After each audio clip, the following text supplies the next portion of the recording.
The Trailer Talks is sponsored by Imaging DNA. Ideas, images, insight. The core of the conversation is the image at imagingdna.com. Ever wonder what it takes to live a life creatively? So do we. That's why we're here, to find out what clever people do to succeed in the arts, business, and education. I'm Cecily Corse, and this is the Trailer Talks. We're interviewing artists and educators, musicians, and thought leaders, at home and on the road. So come on, it's going to be a good trip.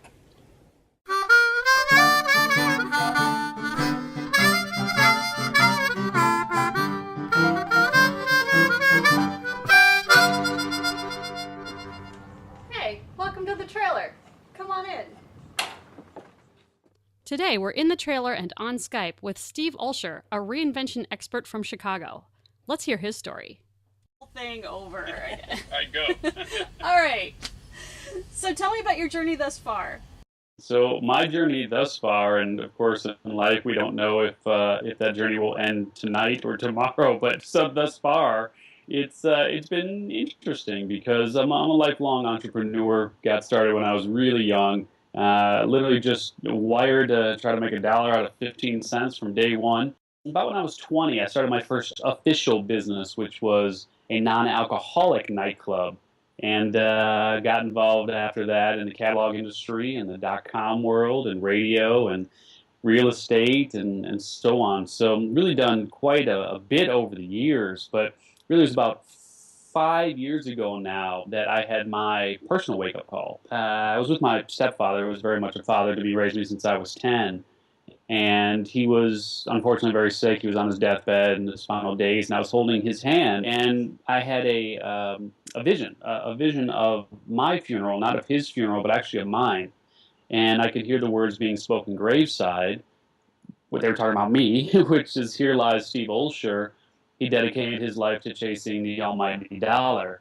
And that's all that was said. And it hit me really hard because it was one of those sort of moments of truth, if you will, where I was being shown my inevitable fate. And in this case, my stepfather was showing me that inevitable fate unless I changed course. And I didn't know what else to do, but I knew that I had some things to share. So I really just started putting pen to paper in the hope of sharing some of those tips and tools and strategies and shortcuts that had worked well for me in my life in the hopes of helping other people. And again, had never written a book before. Last time I wrote was probably in, college or something of that nature. And everything just kind of flowed.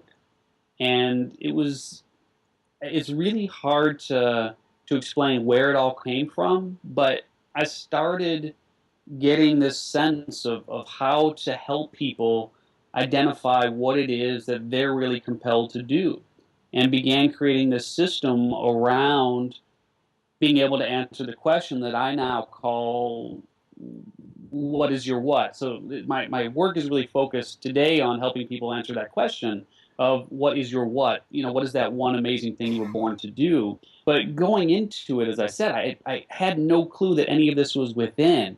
But anyway, that book became, it was named Self-Help Book of the Year of 2010, my first book. Mm-hmm. And it's called Journey to You, a step-by-step guide to becoming who you were born to be.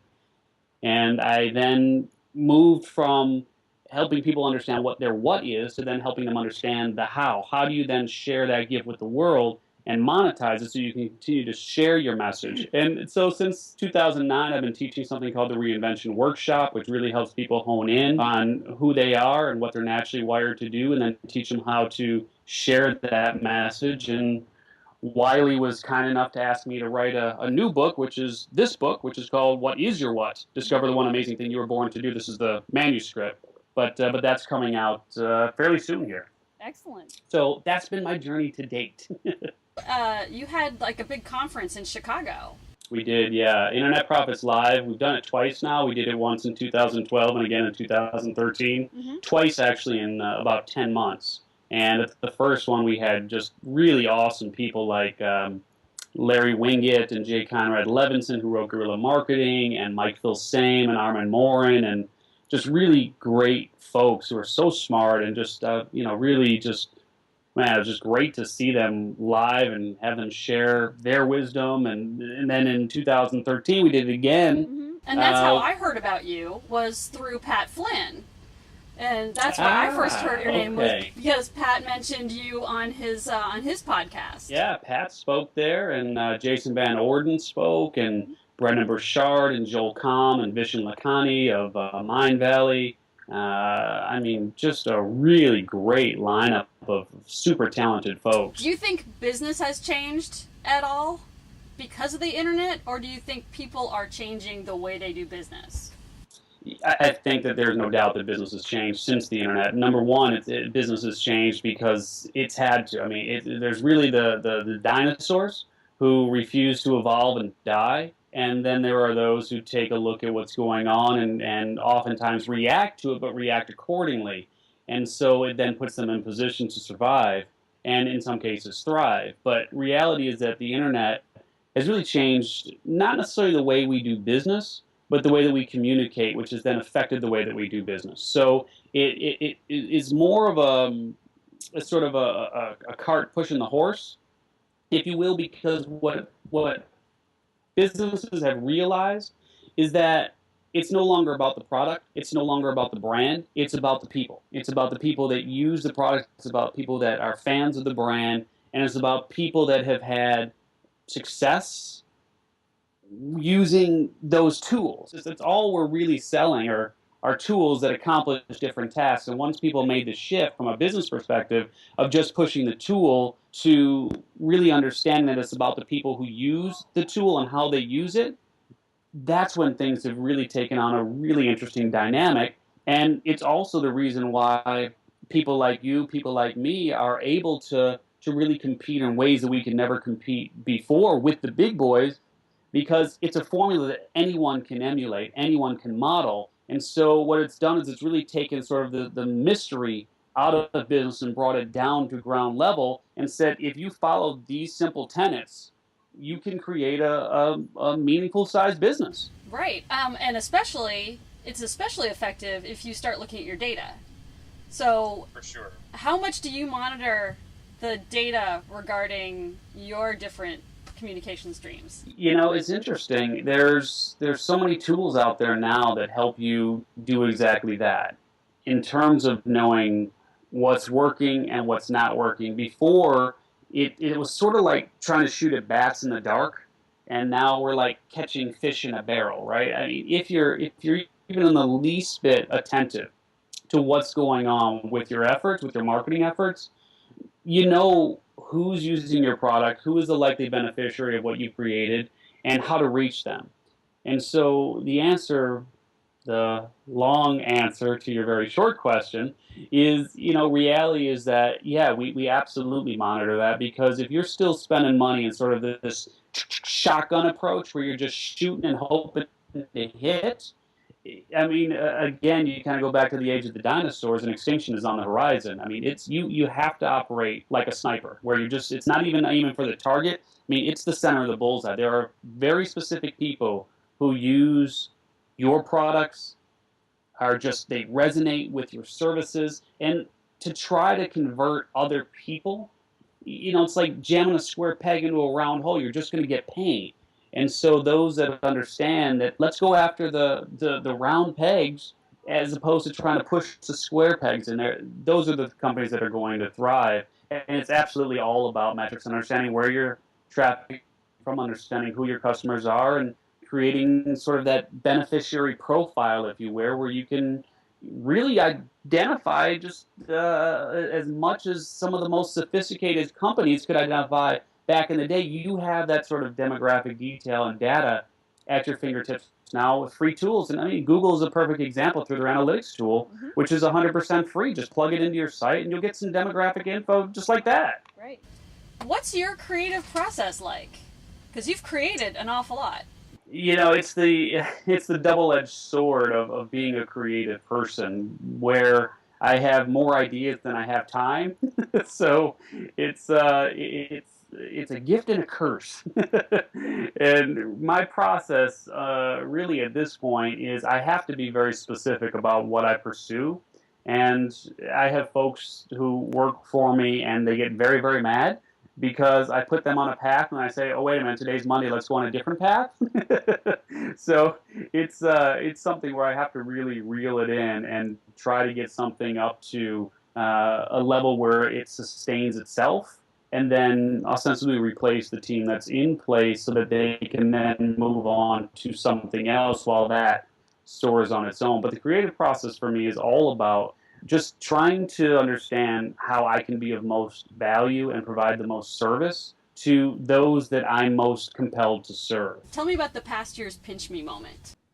So the past year's pinch me moment, interesting.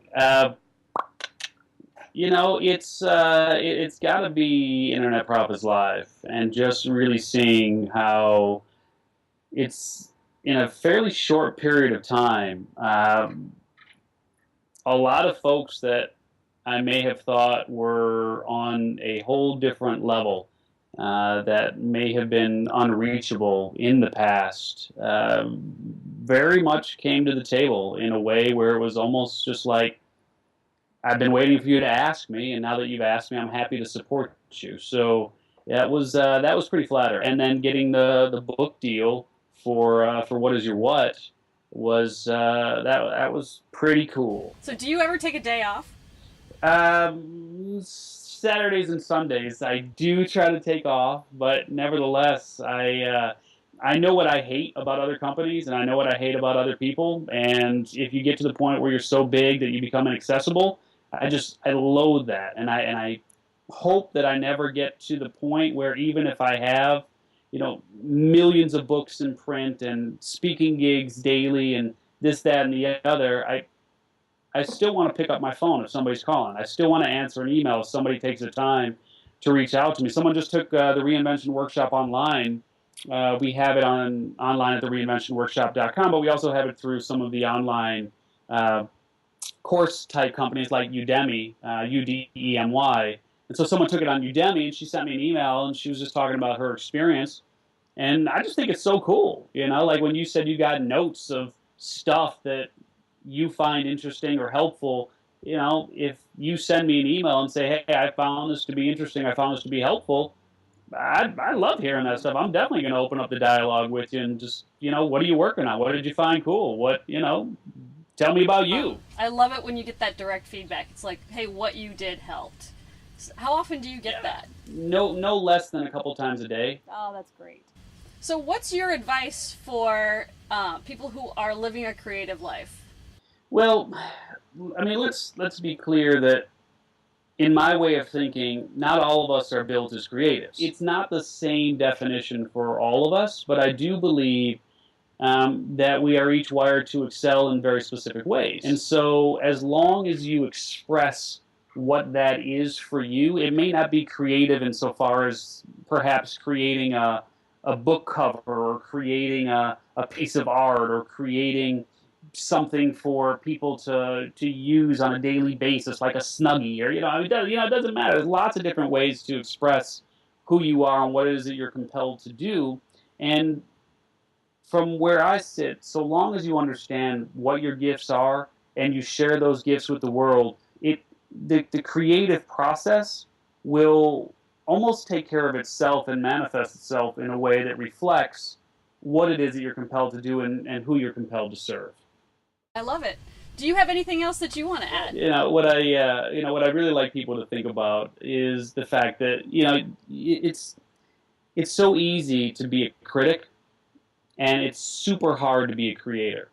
And you've been a critic of this recording here, and this interview, and this conversation since you came on board, right? And since you started doing this. And my challenge for you is to become a creator and to share your gifts with the world in a way that impacts not only those who share this lifetime with you now, but also those of lifetimes to come, because you do have a gift. There is a vehicle that you are naturally wired to pursue to share those gifts with the world, and there is a subset of the population that you are absolutely driven to serve. And so answer that question of what is your what, and go out and share that gift with the world, because if you do so, you'll inevitably make this world a better place, which ultimately makes my world a better place. So I guess for selfish reasons, I'm telling you to go out, figure out what your what is, grab a free copy of the book at whatisyourwhat.com, and pursue it with strategic abandon, because we're all out here waiting for you. That was a peek inside of Steve Olsher's life and journey. You can find out more about Steve at steveolsher.com, internetprofits.com, and get a copy of his new book at whatisyourwhat.com. We'd also like to thank Imaging DNA for their generous sponsorship. Check them out at imagingdna.com. While you're out surfing, check out our website at thetrailertalks.com. And join us next time when the trailer talks. I'm Cecily Korst. Be safe and have fun.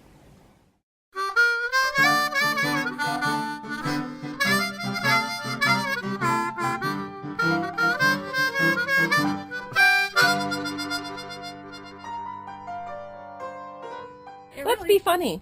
Yeah. Let's vamp something. Hello.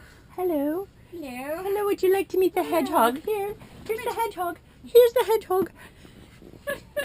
I don't know. Let's see Hedgehogs are so... Why can't they just share the hedge? I don't know. I don't know. Okay, that only appeals to us, right? You know no one else will get that, except here's Kathleen and Cecily going... Except that joke was told on the dinner party download. Oh, was it? It was. Oh, well, so see? it flies with a bigger audience. That's where I got it. There we go. Thanks, Rico. Oh, wait, he's back. Wow. What was that? We were like, did disaster strike? Is he okay? I know, right? Just pure destruction. Yeah, that's the beauty of technology. You just never know when it's going to go out on you. Right.